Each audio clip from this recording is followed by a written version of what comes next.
hand. Furthermore, we will have a short 30-minute lunch break starting at 12 noon, so I will advise against serving lunch here at the session hall. With that, let us proceed. Director General, please recognize the resource persons invited today, and thereafter, kindly administer the oath to those who have been invited for the first time in this inquiry. Director General. Yes, sir. I will hold it for you, my classmate. Mr. Chairman, permission to proceed. From the Department of Public Works and Highways, Secretary Vivencio Dizon. From DBM, Department of Budget of Management, Undersecretary Rolando Toledo, and Assistant Secretary Mary Ann de la Vega.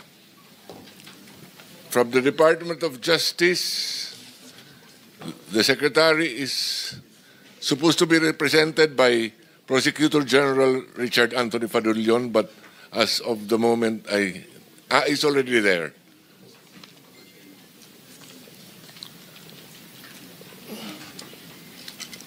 From the PAGCOR, they are represented by Assistant Vice President for Gaming, Licensing and Development Department. Also, Attorney Matthew David. From the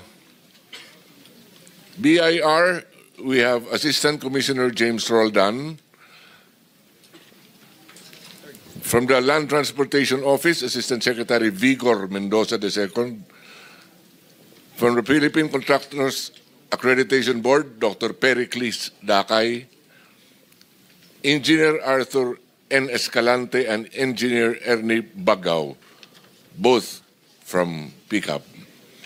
Of the contractors, we have Mr. Mark Alan Arevalo, Wawaw Builders, Sally Santos, SYMS Construction Trading, Robert Imperio, IM Construction, Mina Elamparo Jose, WJ Construction,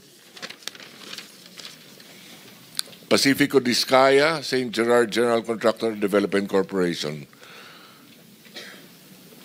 We also have the former district engineer of DPWH Bulacan First District. Engineer Alcantara had confirmed that he will attend. I don't know if he is arrived. Engineer Bryce Erickson Hernandez, DPWH Bulacan First District Engineering Office. Engineer R.J. Domasig and Engineer Merg Haron Laos. Undersecretary, I've been given a note that Undersecretary Janet Abwell from DBM is also here. That is all, Your Honor. Mr. Chair. I will ask. Mr. Chair. For a while, Okay. we will just administer the oath to those For those who are here for the first time, kindly stand and raise your right hand. Do you swear or affirm to tell the truth, the whole truth, and nothing but the truth in this proceeding? Thank you. You may take your seats. Well, it's a pleasure of Senator Marcoleta. Thank you, Mr. Chair. In the agenda, I can see that Yusek Maria Catalina Cabral was invited, but I don't see her in this room, Mr. Chair. Why? May we hear from Secretary Vince Dizon? Mr. President, Mr. Chairman, good morning po sa members ng Blue Ribbon Committee, honorable members of the committee. I think for former Undersecretary Cabral, I just want to inform the body that I officially accepted the courtesy resignation of Undersecretary Cabral 2 nights ago. And I believe, Mr. Chairman, that I think she wrote a letter. No, she informed me by message late last night that she had written the committee to inform her of that, to inform the committee of her of the acceptance of her courtesy resignation, and thus I think requested not to attend. But of course, even if she is now just a private citizen and no longer part of the DPWH, I'm sure if the committee will require her to attend, she still must attend. No? but now no longer as a official of DPWH, but as a private citizen. Thank you, Secretary Dizon, for the information. Mr. Chair, I don't think her resignation will shield her from her responsibility. There are personal questions that we need to ask her. More particularly, Mr. Chair, your own expose, I still recall in your last privilege speech, her text message to Senator Soto is very damning. I mean, it is something that we need to properly process. It is something that is probably within the heart of the system of DPWH. So kahit na mag-resign po siya, it will not matter to us. There are personal questions that we need to ask. Salamat po. And the chair agrees. So if there is an motion to issue a subpoena and or subpoena duces tecum, then we'll put it into a vote. Yes, Mr. Chair, I move that former Yusek Cabral be still invited to appear before this committee. Invited or issue a subpoena? Or issue a subpoena. Better, Mr. Chair. Any objection? I second the motion. Properly seconded. So ordered. Mr. Chairman, if I may po, just to Yes, please, Secretary. consistent with this po, we have also made public that while former Undersecretary Cabral is no longer with the DPWH, we have been very clear in the new leadership of the DPWH that this does not in any way stop us from continuing our internal investigations on finding out who should be liable for the clear crimes that have been committed against our people. So we will continue that investigation regardless of whether she or any others will no longer be part of the DPWH. Thank you very much, Mr. Chairman. Thank you. Some administrative announcements. Secretary Dizon and the AMLC representatives present here asked the chair to be excused by noon time. So if there are questions that will be addressed to them, kindly ask the questions before 12 noon. Thank you very much. So Senator Pangilinan is recognized. Mr. President, I just conferred with the Vice Chairman. We are exchanging slots. He will go first and then I will follow. Chairman of the committee is recognized. Thank you, Mr. Chairman. As Vice Chairman of this committee, let me state at the outset, this investigation would not have been necessary had the concerned agencies simply did their job. The truth is they did not. What we see here is negligence, if not outright complicity, that allowed this flood control anomaly to thrive. Nobody lifted a finger. Nobody fulfilled their mandate. Nobody cared. As if corruption has already become the norm in this country. Or is it not? Is it? Is corruption normal in this country? This is what this hearing is all about, to come up with a law so this will never ever happen again. Let me start with the GPBB. Are you here? The Government Procurement Policy Board? Can you come forward, please? I have some questions for you. Yes, please, kindly come forward and take your seats. Na-administer na sila.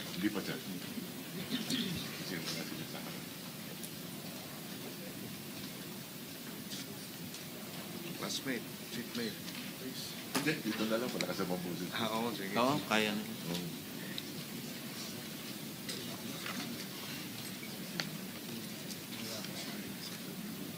And also, do we have the representative from the Bureau of Internal Revenue here? Committee Secretary? Yes, Mr. Chair. Thank you. Sige, pati ano yan sa GP po. Sige, go ahead. Administer. Kindly stand and raise your right hand. I already have. Okay, thank you. All right, thank you. Please proceed. Can you identify yourself, please? Resource person. Good morning, Mr. Chair, honorable members of the committee. I'm Maria Ginesha Rivera Guillermo. I'm actually the officer in charge of the Government Procurement Technical Support Office. I'm as well as an appointed Deputy Director General, Your Honor. All right. Based on the data, Mr. Chair, from the Philippine Center for Investigative Journalism, among the top 15 contractors that have been named by the President, the following had a poor unsatisfactory contractor's performance evaluation. Tama po ba? Nagbigay po kayo ng ilan? Tama po ba itong report ng PCIJ, itong SunWest, Legacy, EGB, Equiparco, MG Samidan, LRTK Builders, ay ilan lamang at High Tone at Real Road Edge, ay ilan lamang sa mga kontratista na may poor or unsatisfactory contractor's performance? Mr. Chair? Mr. Chair, Your Honor, the CPES report or the Contractor's Performance Evaluation System report bears those po as the unsatisfactory po na rating nila sa CPES.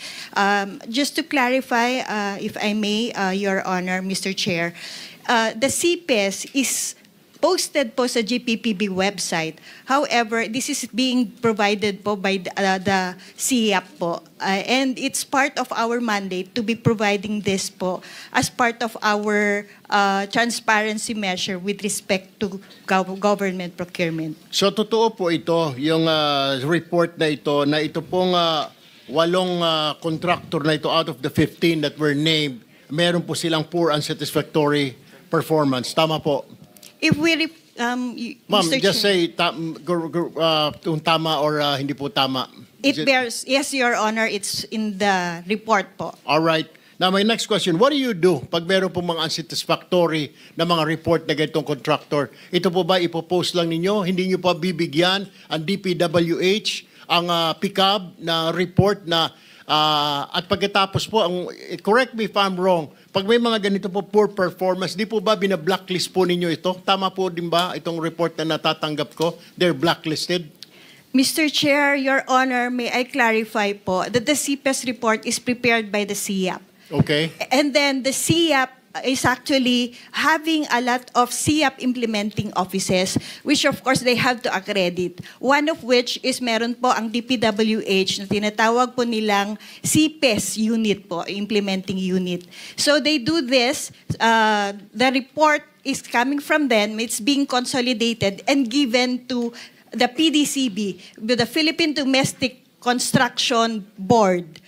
And then, binibigay po yun na copy sa amin, sa GPPB TSO, as part po, kaya po pinopost din po namin yon. Ngayon po, when it comes now to the rating, we do not do the blacklisting because this is the part po yan ng procuring entity. Now, if I may explain further po, what's the purpose of the CPES rating insofar as the procurement law is concerned? Under RA 9184 po, before this is only being looked into kapag ka-part po siya ng submission to support po yung single largest completed contract ng isang contractor. Meaning po, kapag magbibid po sila, yun po ay hinihingi as part po ng SLCC, yung sinusuportahan po niya. Pero, hindi po yun automatically na tinitingnan kasi kung halimbawang nag-submit din po yung ating bidder ng notice of yung acceptance, then our certificate of final acceptance, then that is only an alternate, an option po yung CPES. But under now sa ating procurement law, NGPA, 3 bagay na po na ginagamit na po yung CPES. Although even under RA 9184, it's already basis for blacklisting. But the blacklisting is at the end po yun ng procuring entity. So, that's a ground po for blacklisting under even RA 9184. Now, under RA 12009, it's now being considered as one of the ways to determine po yung eligibility, capacity po ng ating subcontractors. So, nire-require na po yun as part of the submission if there would be any subcontractors. Number 2 is the same pa rin po as supporting document din po siya ng single largest completed contract, pero hindi po siya yung automatically, option po siya. Kasi kung nakapag-provide naman po yung ating yung bidder for that project ng kanyang certificate of final acceptance, then they are able to no longer look into the CPES. Pero third, which is also very strengthened under RA 12009, is the requirement na yung CPES po could be the basis for blacklisting. But as I would emphasize, it's not GPPB Technical Support Office nor even our GPPB who's doing the blacklisting, Your Honor, Mr. Chair. So kayo nga ang nagba-blacklisting. No, Mr. Chair. Sino po ang nagba-blacklisting sa mga it's- kontraktor na ito na may poor unsatisfactory performance? It would Which be the agency? procuring entity. It would be the agency, Mr. Chair, Your Honor. You mean to say the DPWH, is that correct? Yes, Mr. Chair, Your Honor. All right. Thank you. Let me go to the Department of Public Works and Highways. Mr. Chairman, my question is, ano po nangyari dito? DPWH, Mr. Chair, bakit hindi po natutunugan na blacklisted po ito, poor and satisfactory performance, o meron pong itong mga slippage kung tawagin? Bakit nakalusot lalo na po itong sila Diskaya? Napakadaming proyekto dito, napakadaming poor and unsatisfactory performance, Mr. Chair. Maraming salamat po, Mr. Chairman, sa napakaganda at importanteng tanong. Yan din po ang tanong natin nung tayo po ay pumasok sa DPWH nitong nakaraang 2 linggo. At to give you a straight answer, Mr. Chairman, tingin ko po, ito pong mga CPES na ito at iba pang mga safeguards at iba pang mga dapat gawin ng ahensya ay hindi po ginagawa nitong nakaraan. That is the simple answer.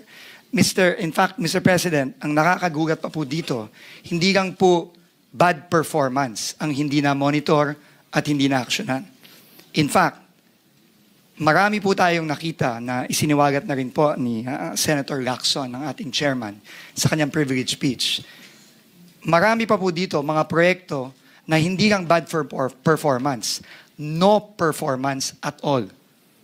In fact, marami pong mga ghost project na on record, may mga papeles po tayo at ito nga po ang naging basehan natin sa mga kasong final natin ditong nakaraang linggo, na kahit na ang term ng kontrata, for example, 250, 300 days, lumalabas po sa mga papeles, miraculously, natapos po kuno itong mga proyektong to at nabayaran po itong ibang mga contractor dito within months. Alright. Sign po ito nitong mga ibang nandito ngayon as completed at nabayaran po itong mga kontratang ito. So clearly po, hindi po ginagamit itong CPES at kung ano-ano pang mga dapat ginagamit ng ahensya para i-monitor ng tama ang implementasyon ng mga proyekto. That is the straight answer po that I can give the Honorable Committee. At nakikita po natin ito hindi lamang sa mga kontrata sa Bulacan, kundi nakikita na rin po natin ito sa ibang kontrata sa iba pang lugar. Actually, Mr. Chair, sa Bulacan, sa First District, araw lang po ang binibilang at nababayaran po ang contractor. And anyway, in the course of in your investigation, Mr. Chair, what are the ghost projects added to the list and substandard? Right now po, we have received more than 100 reports already in only 2 weeks of ghost or very substandard projects. And right now po, ang track po ng bagong team sa DPWH ay unang-una dahil nga po nabuo na ng ating Pangulo ang Independent Commission for Infrastructure. Kami po ngayon ay in very, very close coordination sa kanila. Bawat po project na nare-report, nagbubukas po kami ng case file dito. Ini-inspection po natin either personally or yung pong mga ibang kasama natin sa team. Ngayon po kasama na po ang members at team ng ICI, lalong-lalo na po ang special advisor ngayon ng ICI na si ang mayor po ng Baguio City, si Mayor Benji Magalong. So, ganun po ang ginagawa natin at kapag nagbi-build up po tayo ng kaso, kada proyekto, ini-inspect po natin, chine-check ang records at pag meron pong nakitang klarong anomalya, either ghost o napaka-substandard at napatunayan po na meron pong mga contractor na nabayaran na kahit na hindi pa tapos or non-existent ang proyekto, immediately po bumubuo na po tayo ng kaso na either ifa-file or in this case po na nabuo na po ang komisyon, pinapasa na po natin sa komisyon. Alright, Mr. Chair. Bilisan na lamang po natin ang pagsasagot po, Mr. Chair, kasi po marami po pong nakapila at only Pasensya na po, Mr. 2 minutes and 39 seconds. No, I understand po because you're explaining it properly. Ang tanong ko lamang po kasi, so, will you agree with me na may collusion po talaga? Yung mga dating opisyal na DPW simula sa taas hanggang sa baba, hanggang sa mga district engineer, project engineer, nakikipagsabuatan sa mga kontraktor para kumita. Absolutely agree, Mr. Chairman. Alright, ito yung sinasabi ko, Mr. Chair, na marami tayong ahensya na dapat, kung ginawa ng trabaho lang ng GPBB, ginawa ng DPWH ang trabaho nila, may iwasan po ito kaagad eh. May mga stopgap measures eh. Kagaya po sa DPWH, nandyan po yung tinatawag na Bids and Awards Committee, nandyan po yung Technical Working Group, na pwedeng harangin po kaagad na, oops, may red flag pala ito. Uy, teka muna, meron mo pala ito mga substandard, meron pala ito mga ghost project, dapat di na po pinapalusot. Tama po ba? Dapat doon pa lamang po napigilan na. Tama po, Mr. Chairman. Alright, let me go to the, nandito po ba ang SIAP? May representative po ng SIAP or PCAB? PCAB. What did you do? Meron po kayong mga listahan galing po sa SIAP. I'm sure binibigyan kayo ng SIAP na listahan, sabi ng GPBB, ng mga unsatisfactory, poor performance sa mga kontraktor. Bakit patuloy pa rin at hindi nakakansela ang lisensya? What is the reason?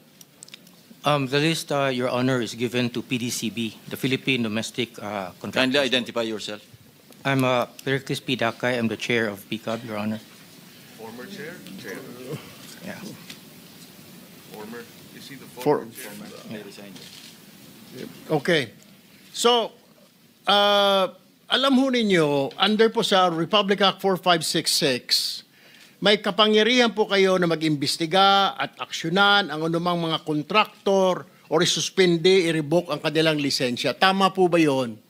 Yes, Your Honor. Alright. Bakit hindi nga po nasuspende, patuloy, lalo na po itong mga diskaya, nakakuha pa ng bilyon, daan-daang bilyong kontrata? What did you do?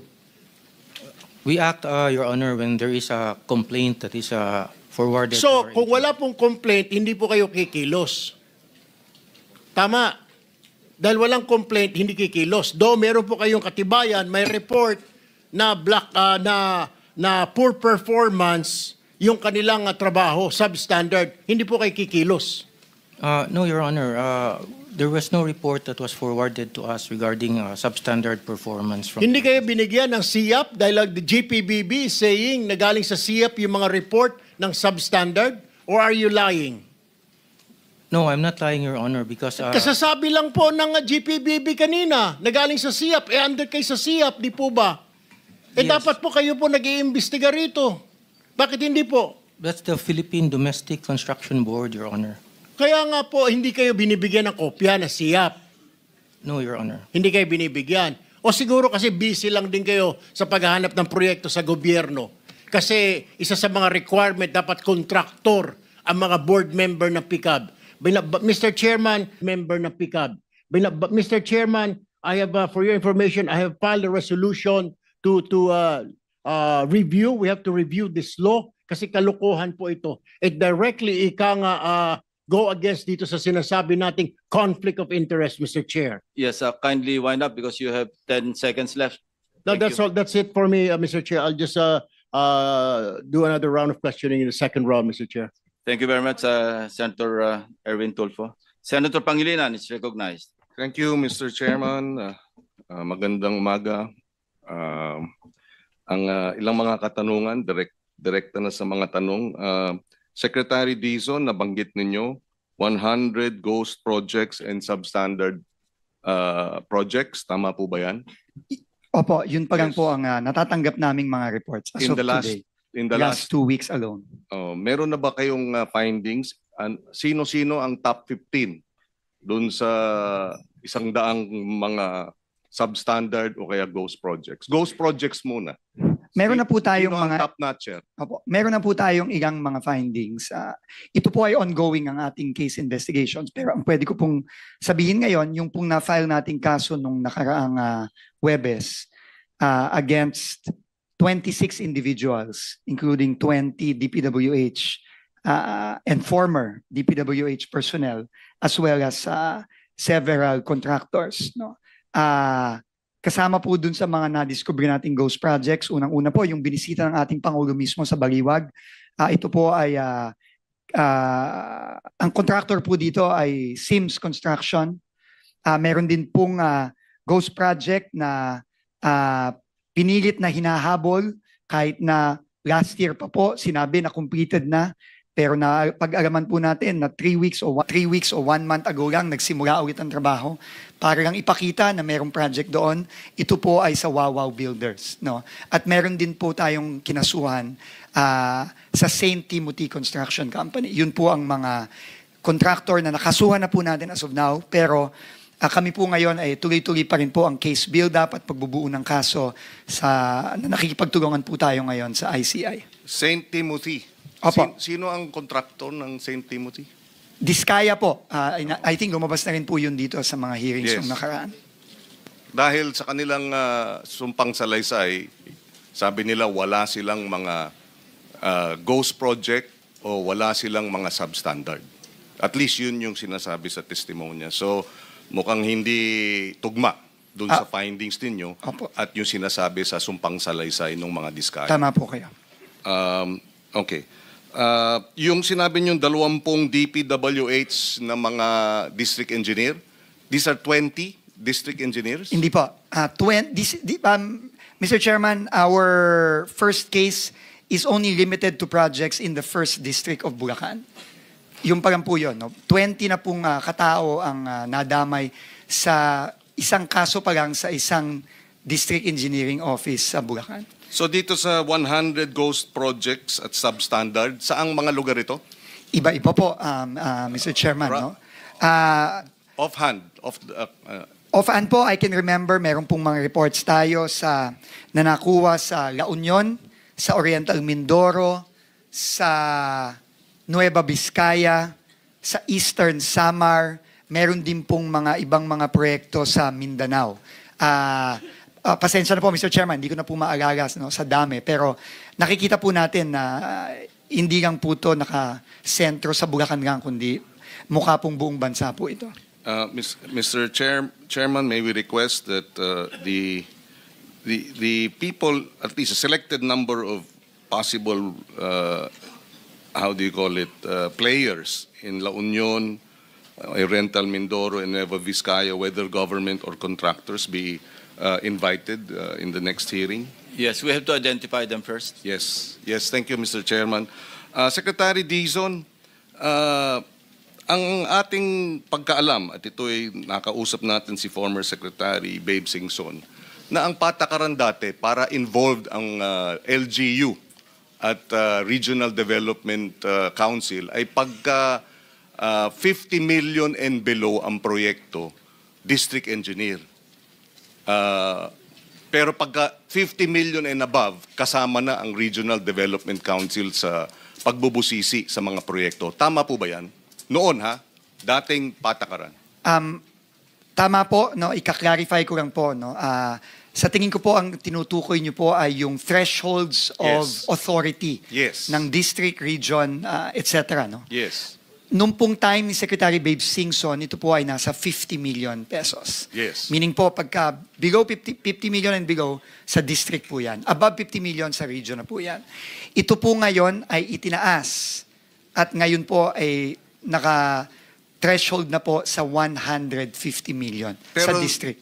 Pero nung panahon na yun, 50 lang po. At pag sinabing Regional Development Council, sino ang involved dyan sa pagbubusisi? Well, ang magpapa-bid out at ang magi-implement po kapag above 50 million nung panahon po ni Secretary Singson ay regional office na po ng DPWH, hindi na po ang distrito. Pero ngayon po, tumaas na po ang mga thresholds na yun. Yes, pero hindi ba pag regional office, saan ang involvement dati ng mga probinsya, ng mga local governments? Meron ba? Sa aking pagkakaalam po na Mr. Chairman, dati po, kailangan po ng acceptance ng local government unit ang mga proyekto. Ito na rin po ay pinoint out ng ating Pangulo nung siya ay bumisita sa Baguio at nakipag-usap po siya kay Mayor Benji Magalong. However po, nagulat na lang po ang Pangulo na tinanggal na po yun. Sino nagtanggal nun? Inaalam ko pa po kung kaninong termino sa DPWH tinanggal. If you will allow me po, I will get back to the committee on that para po ma-establish natin kung anong date ito tinanggal para malaman po natin kung sino po ang secretary nung panahon na yun. At ano ang pagkakaiba pag regional ang nagpapasya at district engineer ang magpapasya? Which worked better in your opinion? Ano ang mas magandang proseso o mas maayos na proseso? I'm not in a position pa po to say which is better and which is not. But what I can say po, Mr. Chairman, is meron pong inherent flaw sa nakikita nating sistema sa DPWH. Kasi po, lalong-lalo na dito sa mga proyektong inaaral po at binubusisi ng committee ngayon, madalas po, or in fact, most of the time, hindi po ito dumaan sa Local Development Council, hindi po ito dumaan sa Provincial Development Council, at hindi din po dumaan ito sa Regional Development Council. To quote po si Governor Bons Dulor ng Oriental Mindoro, nung kasama ko po siya at nag-inspect kami doon, para na lang daw sumulpot parang kabuti itong flood control project sa Nauhan, sa sarili niyang bayan, hometown po niya yon.